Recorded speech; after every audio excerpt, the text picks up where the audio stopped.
Porque o pessoal cristão não pode consultar astrólogos nem magos. Ouvi dizer de um cristão que a astrologia até tinha fundamento, mas que depois da queda o diabo passou a interferir. Bom, no que o diabo não interfere? No Vaticano ele interfere um bocado, né? Então é o seguinte, se você quer estudar essas coisas de um ponto de vista que não fira a tradição católica, você começa por ler os capítulos sobre astrologia na Suma contra os Gentios de Santo Tomás de Aquino. Está lá feita todas as distinções, tá certo? E essa questão astrológica eu acho uma questão da mais alta importância, tá certo? Infelizmente, é uma questão que não teve um tratamento adequado. O pessoal pergunta, a astrologia é uma ciência ou uma pseudociência? Não é nem uma coisa nem outra. A astrologia é um problema científico que nós não sabemos como resolver. Por quê? Estudos estatísticos, o mais completo que foi feito por um cidadão chamado Michel Gopelin, na França, mostrou que existe alguma correlação, que não é exatamente o que os astrólogos costumam apontar, entre as posições planetárias e as escolhas de profissão. Quer dizer, grupos profissionais definidos correspondem a certas posições planetárias definidas. Estatisticamente, foi feito até com 50 milhões de horóscopos de nascimento. Então, existe algo aí que precisa ser elucidado. Quer dizer, talvez os astrólogos ouviram o galo cantar, mas não sabem aonde. Mas, em todo caso, se você não tiver meios não astrológicos de averiguar isto, então não adianta discutir astrologia. Porque o problema não é saber se a astrologia funciona. O problema é saber se, primeiro, se esta correlação entre posições planetárias e acontecimentos terrestres existe ou não existe.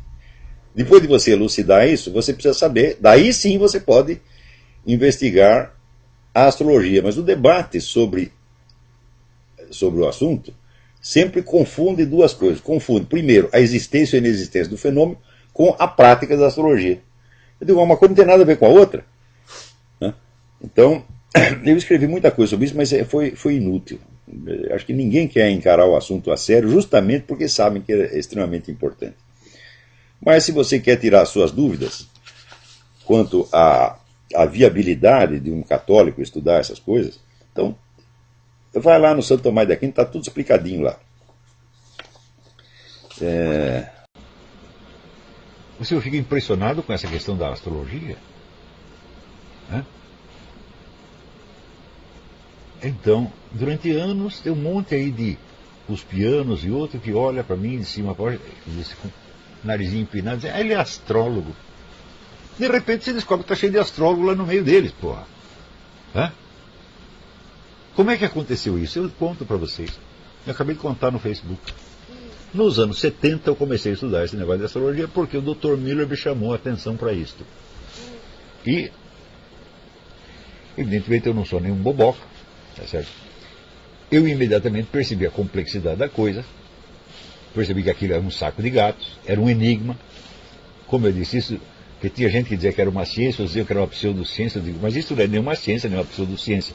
Isso é um problema científico terrível, para o qual aparentemente não existe solução. Tá certo? Então, vamos dizer que por volta de 77, 78, eu já dominava todo o debate astrológico do século XX, que é uma bibliografia imensa, no qual entraram pessoas, vamos dizer, do mais alto nível, todo mundo tentando resolver o problema. Cada um com a sua versão, mas no fim ninguém não houve conclusão nenhuma. Então, eu vi que ali nessa coisa da astrologia havia uma pista para algum fenômeno real, alguma coisa que existia mesmo. Mas entre você dizer que, olha, parece que existe uma relação, uma correlação entre fenômenos terrestres e celestes, e você dizer que a astrologia funciona, a distância é imensa. Né? Isso é a mesma coisa que eu dizer que eu saber que existem seres vivos e eu dizer que eu domino a biologia. A diferença é mais ou menos esta. Né? Se você constatar um fato e você ter uma ciência pronta a respeito, a diferença é imensa. Não é isso?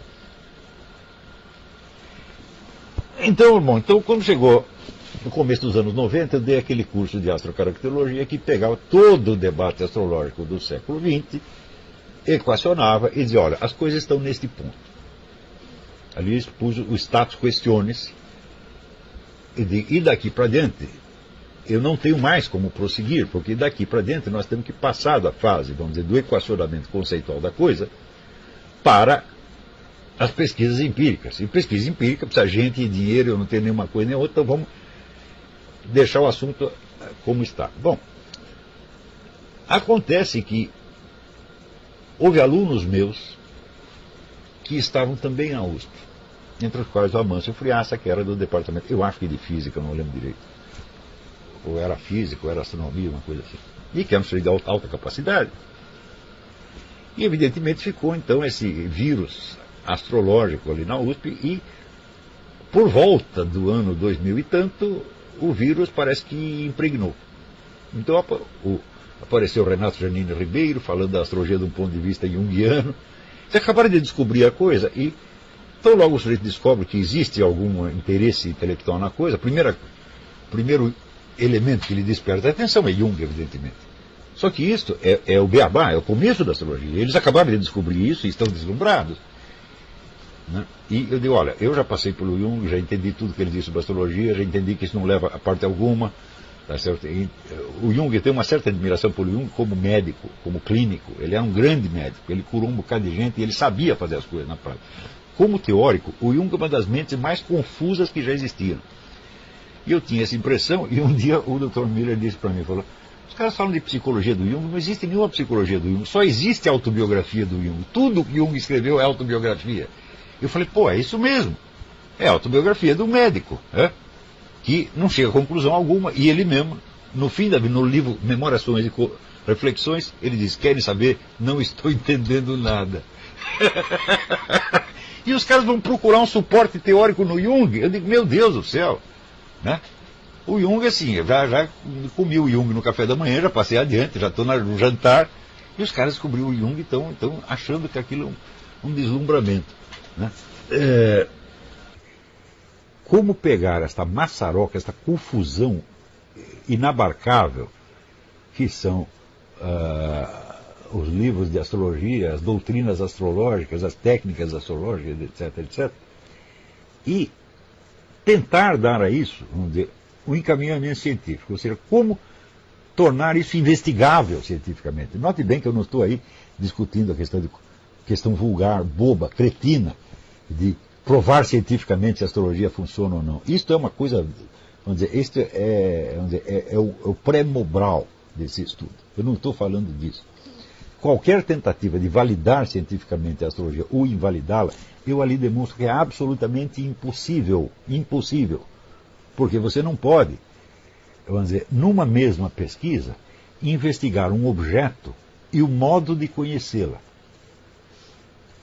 Isso aí são duas questões. Então, por exemplo, investigar se existe realmente alguma correlação entre os acontecimentos terrestres e celestes é uma coisa. Investigar se a astrologia funciona é outra completamente diferente. E praticamente todo o debate astrológico está infectado disso até hoje. E esse pessoalzinho da USP que está se metendo não chegou nem a perceber que esse problema existe ainda. Tá certo? Então, eu estou fazendo o quê? Estava tentando fazer uma ontologia regional. Quer dizer, se existem estas relações entre acontecimentos celestes e terrestres, de que tipo elas são? Ou seja, que aspectos da existência terrestre podem ser, vamos dizer, relacionados com acontecimentos terrestres, podem em hipótese, e quais não podem. Por exemplo, Santo Tomás de Aquino fez um esforço para responder esta questão. Ele diz, os astros são corpos. Corpos não exercem uma influência psíquica. Corpos só agem sobre outros corpos. Então, para investigar isso, nós deveríamos nos ater, né, aos aspectos fisicamente descritíveis. É uma resposta que ele deu. E ela é certa, mas ela não abrange o território inteiro. Por quê? Os fenômenos astrais, eles se caracterizam pelo seu caráter cíclico. Eles se repetem. Portanto, de cara, tudo aquilo que não for ou uma estrutura estática, isto é, correspondente a um momento X, ou que não for cíclico, não pode ser estudado sob este ponto de vista. Está claro isto? Então, com isto, você já exclui 97% das coisas que os astrólogos dizem, você já exclui. Não, o que você falou pode ser até verdade, mas não pode ser estudado cientificamente. Não tem, essa comparação não é possível. Tá certo? Então, você tem ali, vamos dizer, uma ontologia geral, uma ontologia regional e uma proposta de investigação científica. Tudo isso está, no meu entender, está coerido. Tá certo?